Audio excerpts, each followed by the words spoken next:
relationships that we learned in the last video about intersecting chords, intersecting secants, and intersecting tangents. Make sure you've watched that video before you watch this one. This one is just going to be applying those relationships when we're given expressions or when we're solving for x using those things. So stay tuned for some. Okay, we already know from our first video that the formula for the angle ACE, which is this angle right here, will be 1/2 of the outer arc AE minus the inner arc, which is BD. Now, what's different about this problem from the last one?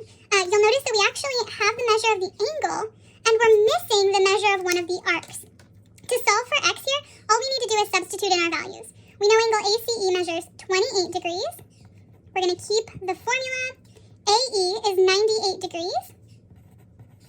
And BD is our x. Okay? So then we're just going to solve for x. I'm actually going to get rid of this 1/2 first by multiplying by 2 on both sides. I'm going to do the opposite of this 1/2. So these cancel. 2 times 28 is 56. That equals now 98 minus x.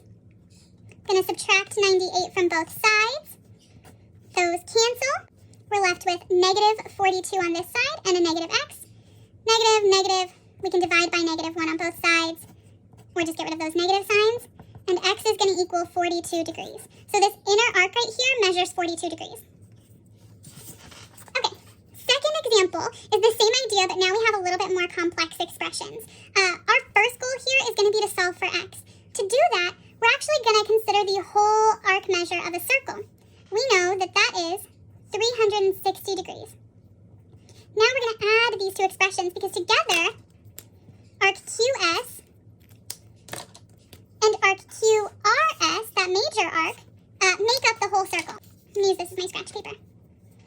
So 360 degrees equals 3x plus 17, this arc, plus this arc, which is 8x minus 31. Let's go ahead and combine like terms. 3 plus 8 is 11x.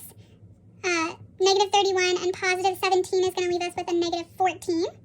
Then we're going to solve for x like normal. Cancel out our 14. Divide by 11. And 374 divided by 11 is going to be 34.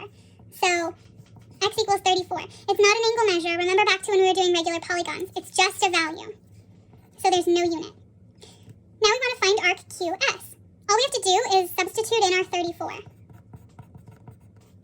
3 times 34 is 102. It's going to give us 119 degrees. You're not going to type your units on your Google form, but it's good to know that that arc is being measured in degrees.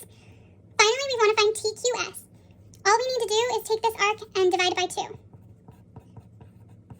And we're going to round to tenths to 1 decimal place, and that's going to be 59.5 degrees. Thank you for watching. I hope you learned something from the video. Make sure you attend tutoring if you need more help. Keep on learning, make good choices. If you don't, then learn from your mistakes. Have a good day.